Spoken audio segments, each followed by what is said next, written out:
Hello, everyone, and hello, Elisavet. I'm very pleased to have you today as part of the Grand Multiliteracy event. So it's an event that aims to bring information, but also resources to families, multilingual families and teachers. And the reason I wanted you to be part of it is because you write bilingual books, but what's special about you is that you publish them in loads of languages. And I think some of your titles are published in more than 50 languages. So that's very special. And I think that and almost everyone who is watching this interview will find a book in their language, hopefully, with all the languages you have. So that's a very brief introduction, but would you like to introduce yourself? Yes, so hi everybody, I'm Elisavet Arkolaki. My friends call me Lisa, and my native language is Greek, but I also speak English, French, and now a little bit of Norwegian. I have a bachelor's degree in French philology, so I was initially educated to be a language teacher and translator. I have a diploma, a certificate diploma in English, proficiency of English from the University of Cambridge, and the Master's of Science degree in Global Marketing from the University of Liverpool in the UK. So I have started and worked with many different things, and so I think that's what led me eventually back to writing books and work with translations and marketing, so self-publishing my books and marketing them myself. I grew up in a monolingual family, so at home we always spoke Greek, but I started learning foreign languages as a kid with language tutors and in language schools after school. So eventually, as I was progressing, I learned more and more about these languages and spoke them better and wrote better. For my kids, a little bit different because we are a trilingual family. So my husband speaks Norwegian, I speak Greek, and in between I speak English. So their way of learning languages is very different. It's like how you grew up, you see, though. So they're fluent before they move in towards multiliteracy. They already speak the languages. Whereas for me, it was learning everything simultaneously with the foreign languages. I'm 40 years old, and now the last few years I'm working solely with my books. I'm working only with books. Yeah, and congratulations for how do you say for going on to that step of being like an author, like fully an author full time, because it's not easy. No, it's what you have to learn many different things, but I think this is where it came handy in my marketing background as well. So I could understand how to find people who might be interested in this kind of books. Yeah, because that's a big part of publishing books. Hmm. And so what led you to become an author, but to write for multilingual children and to write bilingual books? So I've always, since I discovered languages and books, I loved reading. So actually, I prefer reading rather than writing. I love reading. And I remember when I first read the books by Roald Dahl, which were translated into Greek when I was a kid. I was like, okay, these stories are amazing. This is what I want to do when I grow up. And I told my parents, and of course, back then they told me, this is not a job. This can be your hobby. You can read and write, but you have to do something else in your life. Yeah. So, but I always kept that in mind that, I liked languages, I liked other stuff, but I never really loved anything as much as books. And nowadays, with the new technologies, I discovered that actually it is possible to make it for a living. Thanks to the internet and all the tools that we have nowadays, what used to be a hobby and perceived as a hobby can be a job. And when it comes to bilingual books specifically, that just happened naturally. Because during the pandemic, we had a lockdown as well, but only one, but we had a lockdown, and then something happened back home in Greece. And I was a little bit sad, and I didn't know how to channel my emotions being at home. So I asked my sister if she could, my sister paints, she's an amateur watercolorist. And I asked her, can you give me some of your paintings that I really love? Because I would like to write a summer story and go back into happy memories and just put them together and write something. And it turned out to be a nice story, I thought. And yeah, I wrote it in Greek first because this is how these memoirs were formed in that language. And then I thought about the colors. So I started thinking as a language teacher as well. I thought that could be an interesting lesson. So I said, okay, I will add some colors afterwards as part of the story, and then play with English as well and translate it. And so I eventually wrote it as a bilingual book in Greek and English. And then I published it. And it was perceived quite well. So I was like, okay, maybe I should try it. Maybe there is an interest for this kind of books. And then I translated in the two big languages that exist on Amazon, which is Spanish and French. Yeah. And then saw the things moving and people liking them and buying them. So I thought, okay, maybe this is what I should be doing. I mean, I've been working with translations, I've been writing, I've been doing marketing. So everything, my kids are multilingual and our family, our friends. And so, yeah, this is how it happened. It came naturally. So all the different pieces that are part of our lives and how I am came together. Yeah. Okay. And So I didn't I think, start planning to write bilingual books. It just happened. yeah, but naturally, yeah. And I think you're talking about Happiness Street right now. Yes. I just want to say to those who are watching this interview who don't know it, well, what I really liked about it is first the atmosphere there is, which is like a nice summer morning, but also like you take the reader through the creative process, and that's very interesting. Like with all the colors you're saying, like adding colors, etc. And I know for my son, it was the first bilingual book he read, so in English and Oh, French. really? Yeah, and he was amazed. Oh, wow, my language is all here. And yeah, it can be quite powerful, especially like when it's a nice story around it. Yeah, I think it's because in that story you also bring in the kid that says you start with a simple painting and then a more complex one. So they can, while they read it, they can also come in and add their own colors and play together with the book. And you're talking about play, and another thing I like about your books is that you always, so there is like you propose a game to the reader. It's always different depending on the book. Um, so for example, in Cousins Forever, you had the word swapping game. Uh, and do you want to explain what it is? And then do you have the idea of the game first? Is it the story first and then the game? How does it work? So it depends on the book. It's different from one book to another. So in Happiness Street, it became a game without actually thinking of the activity. So the activity came at the end. Whereas with Cousins Forever, I was writing it thinking about the activity being part of the story. The same in Uh, Nelly's box. I was thinking of, for example, with Nelly's box, I was inspired by my daughter who loves taking boxes, and she would bring in her brother as well, and they would take boxes and fill in them with things and paint them and color them and cut them and do all this sort of stuff. So I was thinking, okay, if you have kids like mine who love doing this kind of art, and they start as a first day at school, and for example, if they were in a new school where they're learning about different languages and so on, so that this how I would like them to be welcomed. If I were the teacher in their classroom, this how I would welcome the kids. So yeah, so with Nelly's box and Cousins Forever, I was thinking of the activity as part of the story, whereas with the other ones, it didn't happen that way. So it depends. Yeah. But I I guess always like to include some activity because I mean, kids of that age, they want to play. So it's easier to learn a language and actually stick with a book that has language learning purposes if there's a game included and it's fun. yeah.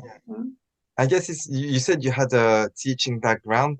So you're not just an author, you're thinking as well as a teacher, Yes. how it can be used in the classroom. Mm. And yeah, and so I know that you got some feedback from teachers, parents, uh, but I'm interested in what feedback you got from teachers about all these activities you give inside your books.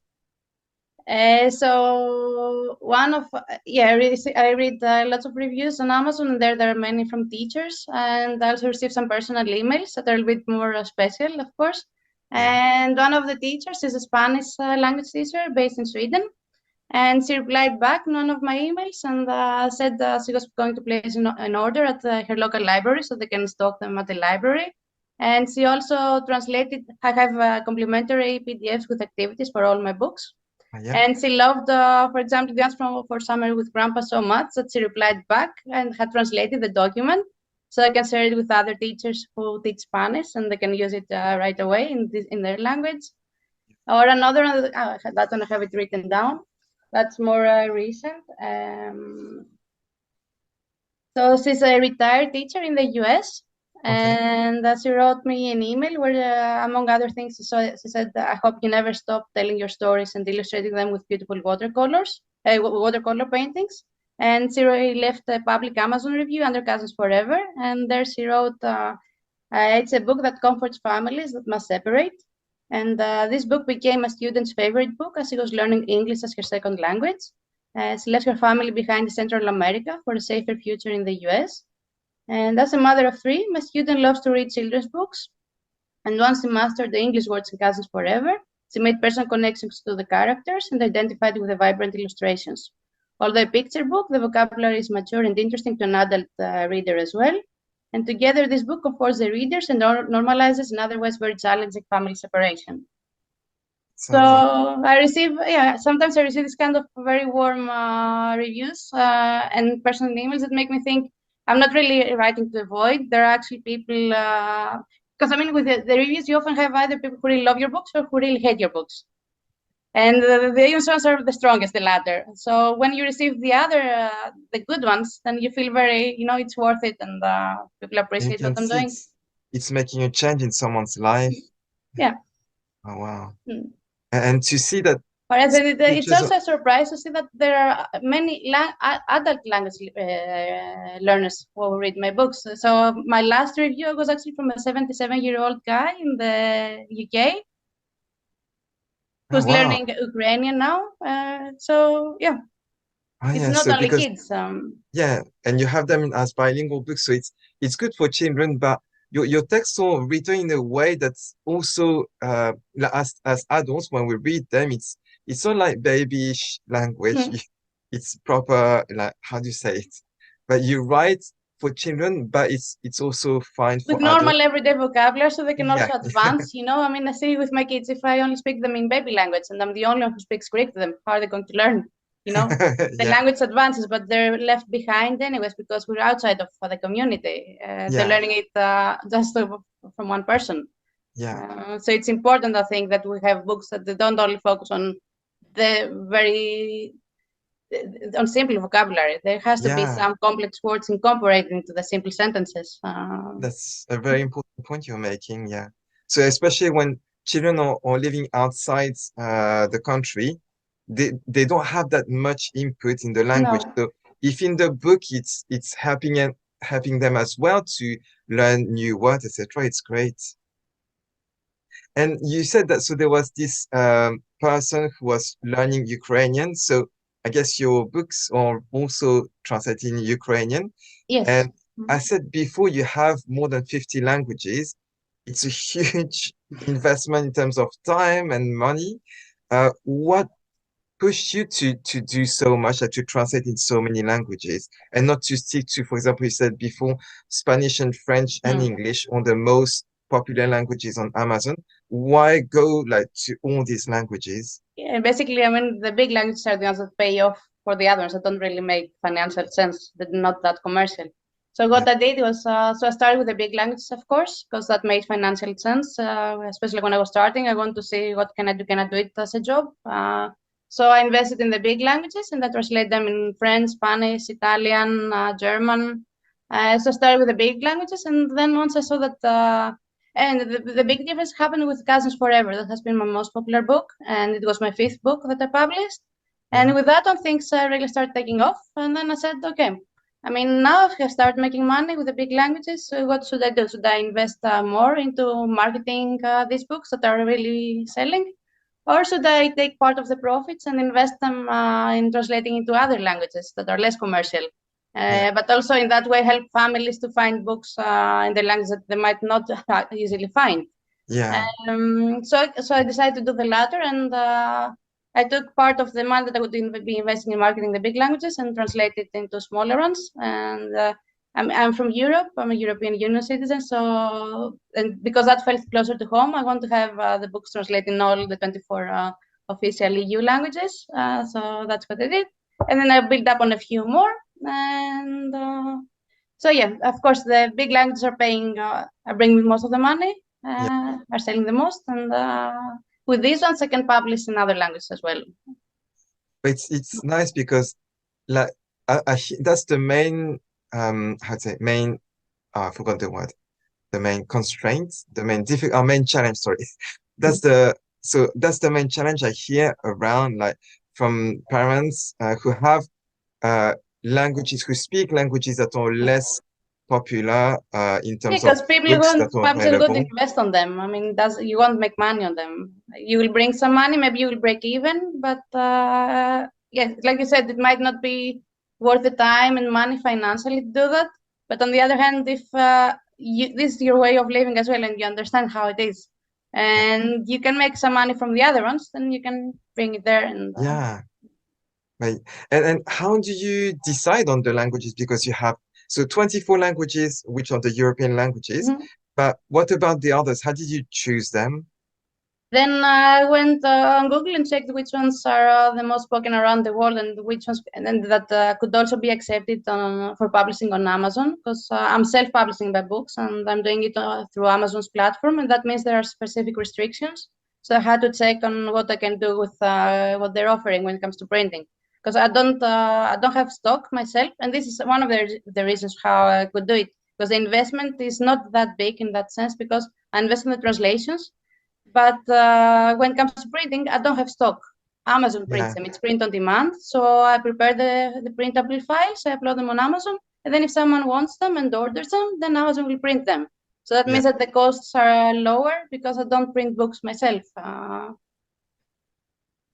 okay. So yeah, so it's a process of seeing what's on demand, which languages can be published on Amazon, and make decisions. And I also ask my readers, because I have a Facebook group and a newsletter Yeah. list, and I ask first I go there and I ask which language would you like, which are missing, and then I can see if I can publish them.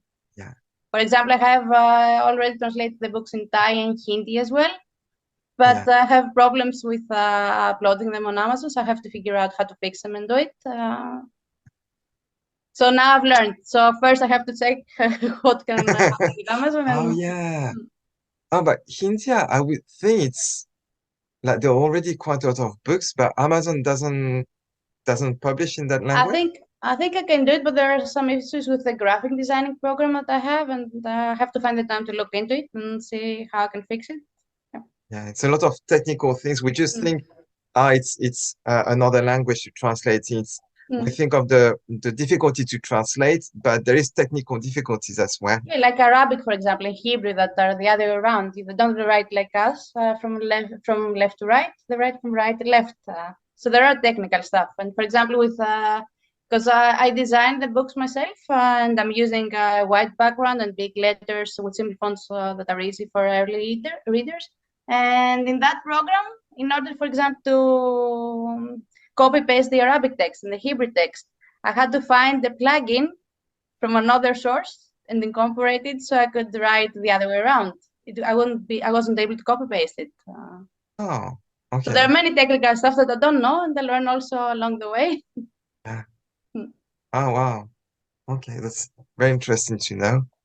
And so I wanted to, it's a difficult question, but is there a book you preferred writing or that's more significant for you than others in all those you've written already? It's a I mean, they're all significant in a different way because they represent different parts of our lives, and yeah, I cannot really answer that. But I enjoyed writing all of them. yeah, The challenges come with putting all the different pieces together, because for me it's not just writing them, so it's not only the joy or challenges of writing. I have to think as a publisher, and I have to think how, if I write it that way, for example, would it work with the translation? For example, when I was writing Cousins Forever, I wanted to use the word sledge, but sledge can be different in the UK, different in the US, different in Australia. and so on. So when I write them, I also think, okay, how is it going to work with the translators or with the different markets and the different variants? And then I replace words and use something else completely. So many things can change depending on how I think as a translator or how I think as a marketer. So yeah, first you start, yes. So you write it as an emotional story first, and then you start picking things apart and changing them depending on the other parts of the process that I'm thinking about. But I guess like, as a self-publishing author, at least you have all the hats on you, so you can take the decisions maybe quicker than if you're going through the traditional routes. Is that correct, or what do you think? Yeah, that's correct, but that's also the challenge. I mean, it's much better in some ways to have a team because they're all experts in different fields. Whereas for me, I'm still I'm not the very beginning. So many things are more intuitive, or so yes, I have liberty, but I also have more risks, and that's why in the Facebook group that I have, it's not it's a place where I create books with my readers. So if I have an idea and I would like to see how they think about it, or is it a good idea, is it a bad idea, I go to them and I ask. So it's not good to stay, especially if you're a self-published author, it's not good to be alone and just do your own thing. It's good to interact with people and see how they feel about it. You'll have a better book, and you will have less financial losses if you talk with people before you produce it. It's better to say, your idea is really bad. Maybe you should try this or that. And better to have it before rather than once you have a book out. Because also sometimes you write something thinking the reader is going to take it that way, but the words don't translate it properly and they don't take it or they don't see all the hints. And so it's like you say, it's good to have other people as well involved in the writing process. Yeah, and also it's more fun because I incorporate stuff from their own kids. Like I have paintings of their kids in my books. So it's interesting because you have the kids being invested and the paint, and so it's every book is special because it's created together with other people. It's not just me doing something. And so to finish this interview, I was wondering if you could read or pick a significant part of one of your books, one that you feel is something special for you or for the readers that you would like to share with everyone. Yeah, so I was thinking about this one, and I decided to read a small part of Cousins Forever. I mean, it's a picture book, so you cannot really read extracts. So we'll read the beginning and the ending because it will give an idea to the adult readers that are listening to us about what it is. And because I think many of us that live abroad, we do have a special feeling in our heart about the perception, the concept of home. So that's why I'm going to read this one, the beginning and the ending. Thank you. Yeah, Cousins Forever. So this is the first page. My cousin and I are like two peas in a pod. My aunt and uncle say we look like siblings. My mom and daddy say we look like siblings. My grandma and grandpa, the whole family, even our friends, say we look like siblings. We're like twin sisters, actually, like our mothers did when they were children.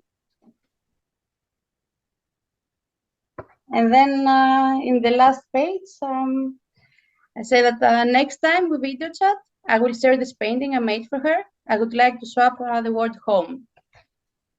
So the book ends with the kids, when they're playing this swap game, they exchange with each other what they feel as home. So because they're separated and they miss each other, and yeah.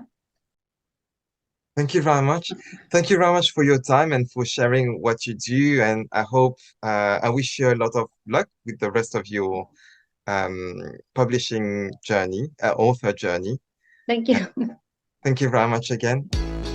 Thank you. Bye. Bye.